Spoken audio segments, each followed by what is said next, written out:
தீபம் ஏற்றுவது நம் வீட்டில் இறைவனின் அருளை வரவழைக்கும் ஒரு புனித வழிபாடு. ஆனால் தெரியாமல் நாம் செய்யும் சில தவறுகள் அதன் முழு பலனை தடுத்துவிடும். முதலில் குளித்தவுடனே ஈரத் துணியுடன் அல்லது தலைமுடியை விரித்தபடி ஒருபோதும் தீபம் ஏற்றக்கூடாது.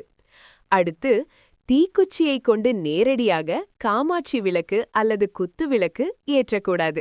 முதலில் ஒரு சிறிய அகல் விளக்கு அல்லது மெழுகுவர்த்தி ஏற்றி அதிலிருந்துதான் விளக்கு ஏற்ற வேண்டும். கருகிய பழைய திரியை அப்படியே பயன்படுத்த வேண்டாம். புதிய திரி பயன்படுத்துவது சிறப்பு. விளக்கில் எண்ணெய் குறைவாக வைத்து தீபம் தானாக அணையவிடக்கூடாது.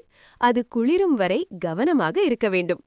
மேலும் விளக்கு எப்போதும் கிழக்கு அல்லது வடக்கு நோக்கி ஏற்றுவது நல்லது. தெற்கு நோக்கி ஏற்றக்கூடாது. மற்றும் முக்கியம், ஏற்றிய தீபத்தை வாயால் ஊதி அணைப்பது பெரிய தவறு. அதை மெதுவாக திரியை எண்ணெய்க்குள் தள்ளி அணைக்கலாம். நினைவில் வைத்துக் கொள்ளுங்கள், தீபம் ஏற்றுவது ஒரு சடங்கல்ல. அது நம் மன இருளை அகற்றி ஒளியை தரும் ஒரு வழிபாடு.